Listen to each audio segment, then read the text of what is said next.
High hello friends, நான் உங்கள் SKA பேசுகிறேன். மே 16ஆம் தேதி ஆந்திர பிரதேஷில் ஒரு ஃபங்க்ஷன் நடக்குது. ராஜ்நாத் சிங், இந்தியாவின் டிஃபென்ஸ் மினிஸ்டர் ராஜ்நாத் சிங் அங்கே வந்திருக்கிறாரு. சந்திரபாபு நாயுடு இருக்கிறாரு. புட்டபார்த்தி அப்படிங்கிற ஒரு இடத்துல 16,000 கோடி ரூபாயில் மிகப்பெரிய ஒரு ப்ராஜெக்டுக்கு கல் போடுறாங்க, ஃபவுண்டேஷன் லே பண்ணுறாங்க. இந்தியாவுடைய சொந்த 5th generation stealth fighter, AMCA அப்படின்னு சொல்லுவாங்க, அட்வான்ஸ்டு மீடியம் காம்பேக்ட் ஏர்கிராஃப்ட். அதை டெஸ்ட் பண்ணுறதுக்கான இந்தியாவிலேயே தயாரிக்கப்படக்கூடிய மிகப்பெரிய ஒரு போர் விமானம், 5ஆம் தலைமுறை போர் விமானத்தை டெஸ்ட் பண்ணுறதுக்கான மிகப்பெரிய ஒரு ஃபெசிலிட்டி. அந்த ஃபெசிலிட்டி நம்ம தமிழ்நாட்டு மாநிலத்தில் தான் வரணும் அப்படின்னு 3 வருடமாக நெகோசியேஷன் நடந்துக்கிட்டு இருந்துச்சு மை டியர் ஃப்ரெண்ட்ஸ். இப்போ அது எங்கே போயிருக்கு தெரியுமா? ஆந்திர பிரதேஷுக்கு போயிடுச்சு. தளபதி விஜய் அவர்கள் சிஎம்மாக ஓத் எடுத்து 7 நாள் ஆகுது. 7 நாள் மை டியர் ஃப்ரெண்ட்ஸ். ஸோ இது தற்செயலா இல்லை ஏற்கனவே போட்ட கணக்குப்படி நடந்துச்சா? அதுதான் இன்றைக்கி நாம் பார்க்கணும். கடைசி வரைக்கும் பாருங்கள். முதல்ல இந்த AMCA ப்ராஜெக்ட் என்னன்னு நீங்கள் எல்லாருமே தமிழ்நாட்டில் இருக்கக்கூடிய ஒவ்வொருத்தருமே புரிஞ்சுக்கணும். அட்வான்ஸ்டு மீடியம் காம்பேக்ட் ஏர்கிராஃப்ட், நம்ம இந்தியாவுடைய சொந்த ஸ்டெல்த் ஃபைட்டர் ஜெட். சைனா கிட்ட J-20 அப்படின்னு ஒன்று இருக்குது, பாகிஸ்தான் கிட்ட J-35 அப்படின்னு ஒன்று வருது. அதுக்கு இந்தியாவின் பதில் இந்த AMCA. DRDO அப்படிங்கிற அமைப்பு இருக்குது, உங்கள் எல்லாருக்குமே தெரியும். ADA அப்படின்னு ஒன்று இருக்குது, ஏரோநாட்டிக்கல் டெவலப்மெண்ட் ஏஜென்சி. இவங்க இதுவரைக்கும் பண்ணது LCA தேஜாஸ் அப்படின்னு ஒரு ஏர்கிராஃப்ட்.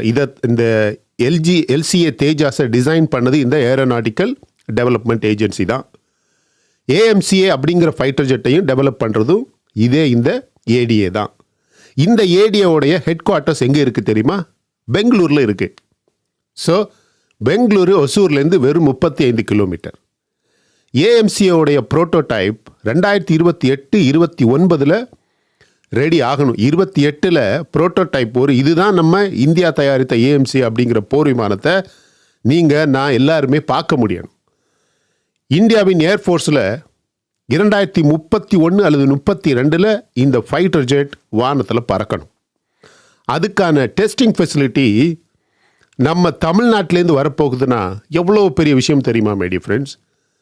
அதுக்கான டெஸ்டிங் ஃபெசிலிட்டி இங்கே வர்றதாக எல்லாமே முடிவாகி இருந்தது. அதுதான் இப்போ போச்சு.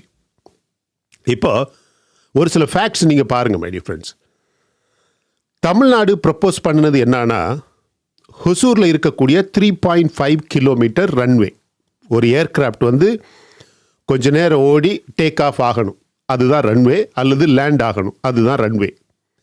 இங்கே பாருங்கள், ADA கிட்டேருந்து, ADA ஹெட் குவார்ட்டர்ஸ்லேருந்து வெறும் 40 கிலோமீட்டரில் இந்த 3.5 கிலோமீட்டர் ரன்வே இருக்குது. தமிழ்நாடு 100 ஏக்கர் நிலம் இலவசமாக இந்த ப்ராஜெக்டுக்கு ADAவுக்கு கொடுக்குறோம் அப்படின்னு சொல்லியிருந்தாங்க. ஆனால் இதே நேரத்தில் இப்போ ஆந்திர பிரதேஷ் என்ன ப்ரப்போஸ் பண்ணியிருக்கு தெரியுமா? இந்த புட்டாபார்த்தியில் வெறும் 2.1 கிலோமீட்டர் ரன்வே மட்டும்தான் அங்கே பண்ண முடியும், அதுதான் இருக்குது.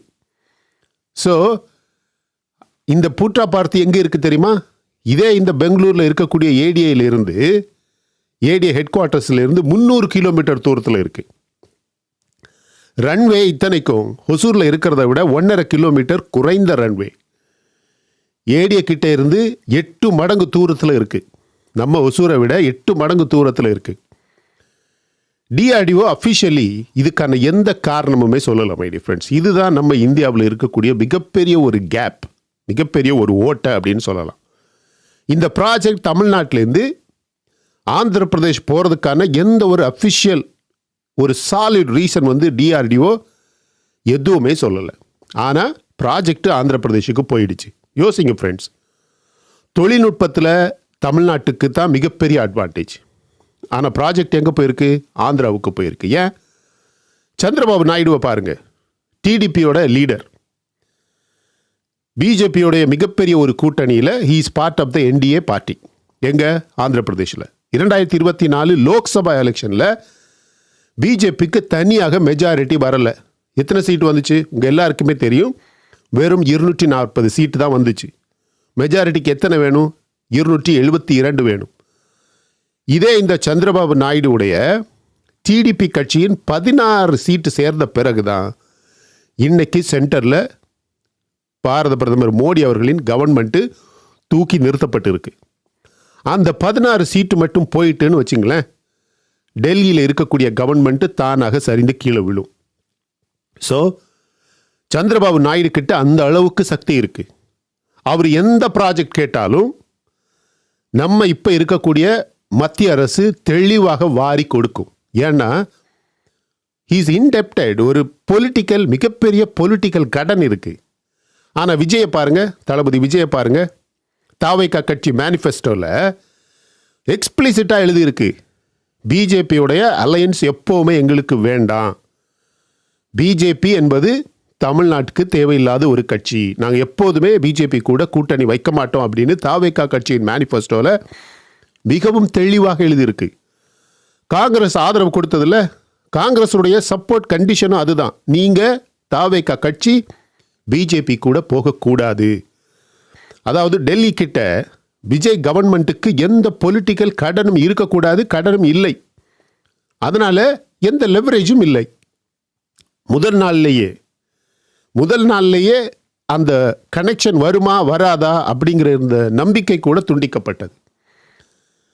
இங்கே பாருங்க, இந்த ஏஎம்சியை நாம் இழந்தது அந்த கணக்கில் முதல்ல தெரிஞ்ச மிகப்பெரிய ஒரு விளைவு. அதாவது தாவேகா கட்சி விஜய் அவர்களுக்கும் பிஜேபி கட்சி மோடி அவர்களுக்கும் இப்போதே போர் தொடங்கிவிட்டது அப்படிங்கிறதுக்கான ஒரு அடையாளம் தான் இந்த ஏஎம்சிஎம் ப்ராஜெக்டை நாம் இப்போ இழந்திருக்கிறது. 7வது நாள் தான் மை டியர் ஃப்ரெண்ட்ஸ்.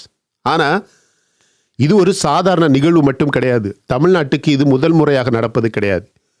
இதே மாதிரி இதுக்கு முன்னாடியே நடந்திருக்கு. சவுத் கொரியாவில் மிகப்பெரிய ஒரு கம்பெனி ஹுவாசோங் என்டர்பிரைசஸ் அப்படின்னு சொல்லுவாங்க. ஹுவாசோங் என்டர்பிரைசஸ் அப்படின்னு சவுத் கொரியாவில் மிகப்பெரிய ஒரு கம்பெனி 1720 கோடி ரூபாய்க்கு ஒரு ஃபுட்வேர் ஃபேக்டரி, அதாவது காலில் போடுற ஷூ செருப்பு செய்கிறதுக்கான, ஆனால் லெதர் பயன்படுத்தாமல். நீங்கள் பாருங்கள், உடனே எல்லாரும் நினைப்பீங்க குரோம்பேட் இப்படி தான் அழிஞ்சு கிடக்கு, லெதர் ஃபேக்ட்ரி, அதில் வரக்கூடிய தண்ணி, நாசமான ஸ்மெல்லு எல்லாமே சென்னையவே அழிக்குது அப்படின்னு சொல்லுவீங்க.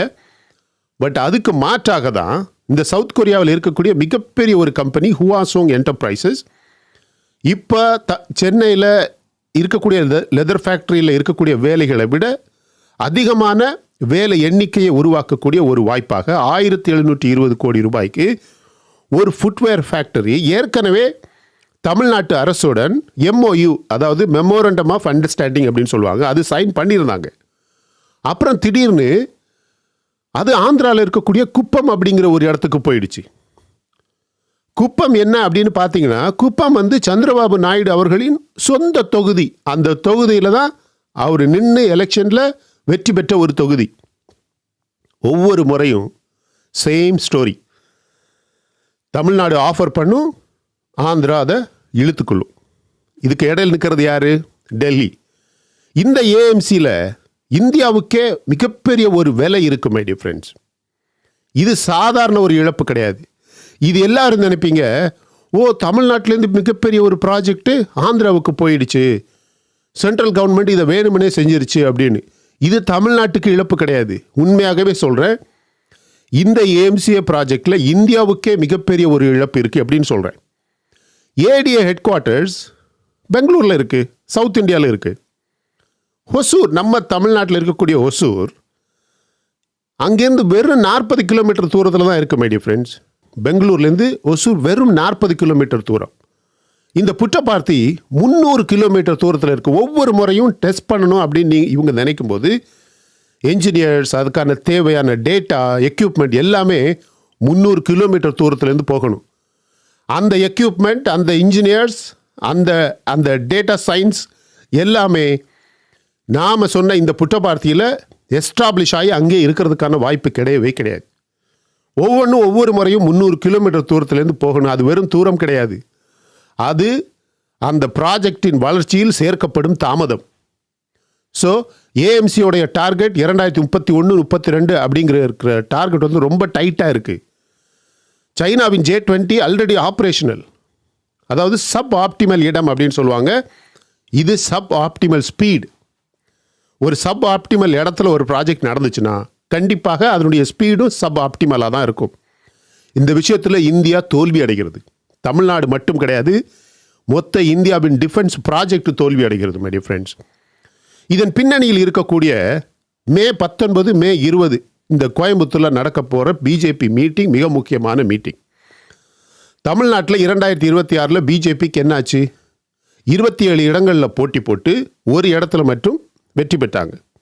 ஓட் ஷேரில் ஒரு மார்ஜினல் இன்க்ரீஸ் கண்டிப்பாக இருந்துச்சு. பொதுவாக 2.6% இருந்த ஓட்டு இப்போ 2.9% போயிருக்கு.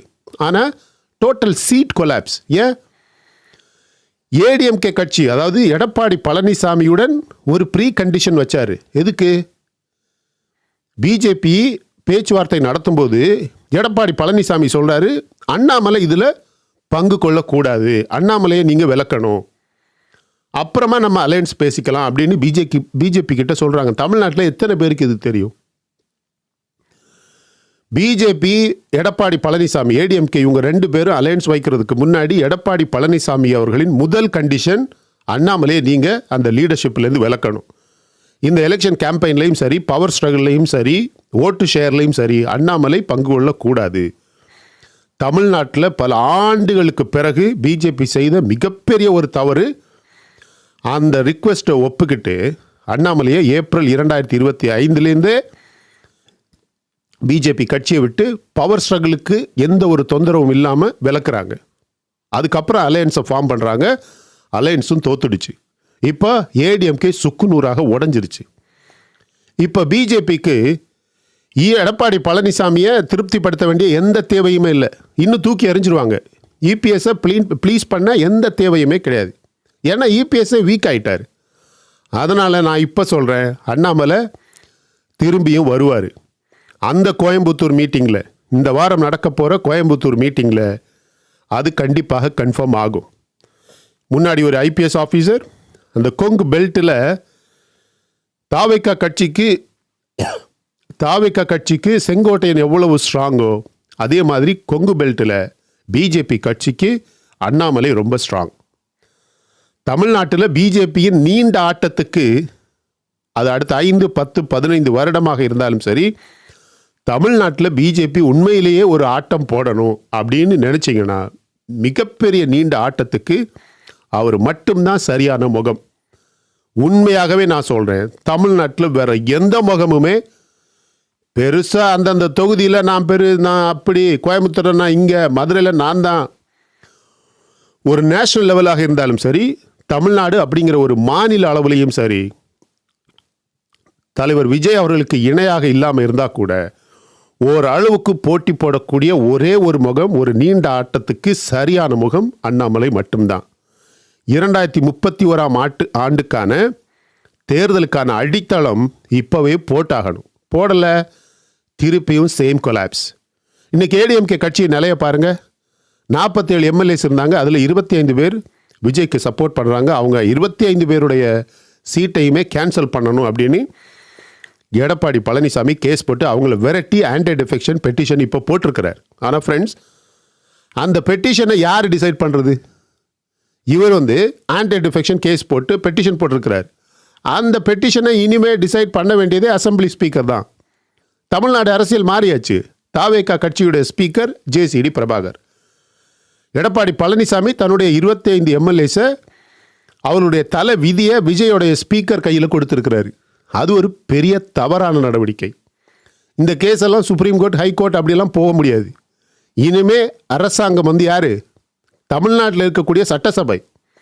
ஆனால் இதில் மிகப்பெரிய ஒரு பிக்சர் நீங்கள் பார்க்கணும். ஏடிஎம்கே உடஞ்சா அந்த வாக்கு, இந்த ஓட்டு ஏடிஎம்கேவுக்கு இன்னைக்கு இருக்கக்கூடிய டோட்டல் ஓட் பேஸ் யாருக்கு போகும்னு நினைக்கிறீங்க?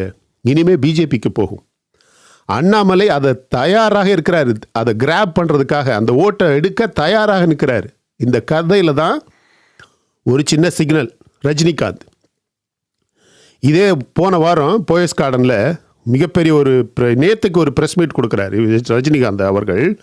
நான் அரசியலில் இல்லை, நான் அரசியலில் வந்திருந்தா ஜெயிச்சிருப்பேன். ஐம் ஸோ சாரி, என்ன பண்ணியிருப்பாருன்னு அவருக்கு தான் தெரியும். இவர் சொல்கிறாரு, நான் ஏடிஎம்கே டிஎம்கேவுக்கு இடையில புரோக்கராக போகலை, விஜய் என்னோட ஃப்ரெண்டு, அவ்வளோதான் சொல்கிறார். விஜயை பற்றி நான் பொறாமைப்படுவேனா? அவர் எப்படி 2 மிகப்பெரிய ஜாம்பவான்களுக்கு இடையில நின்று மிகப்பெரிய ஒரு வெற்றியை சாதிச்சிருக்கிறாரு. He is so powerful. நான் அவருக்கு மேலே எப்படி நான் பொறாமைப்படுவேன்? ஆனால் அவர் மாதிரி ஒரு ஆள் ஒரு ப்ரெஸ் மீட்டை கூட்டி இப்படி அவசரமாக சொல்ல வேண்டிய காரணம் என்ன? ஒன்றே ஒன்று தெரியுது ஃப்ரெண்ட்ஸ், யார் அவரை நல்ல தெளிவாக யூஸ் பண்ண பார்க்குறாங்க அப்படின்னு நல்லா தெரியுது. இன்றைக்கி பிஜேபி சர்க்கிளில் ரஜினிகாந்தை தமிழ்நாட்டில் ஒரு கவுண்டர் ஃபேஸாக வச்சுக்க முயற்சிகள் நடக்குது. அதை அவர் பப்ளிக்லி டிஃப்ளெக்ட் பண்ண முயற்சி பண்ணுறார். இன்றைக்கி பாருங்கள், இந்த ஏஎம்சிஏ ப்ராஜெக்ட் போச்சு, பிஜேபி மீட்டிங் நடக்க போகுது, ஏடிஎம்கே கட்சி உடஞ்சாச்சு. ரஜினிகாந்த் ஐயோ நான் ஒன்றும் பண்ணலப்பா அப்படின்னு விலக ட்ரை பண்ணுறார். இது எல்லாமே தனித்தனி கதைகளே கிடையாது. இது எல்லாமே ஒரே பேட்டர்ன், ஆனால் வேறு வேறு முகங்கள். விஜய் கவர்மெண்ட் இன்னைக்கு என்டிஏ கூட்டணியில் இல்லை. இன்னைக்கு திருப்பியும் இந்த டெல்லி மாநில கணக்கு இனிமேல் சரியாகாது, சரியில்லை.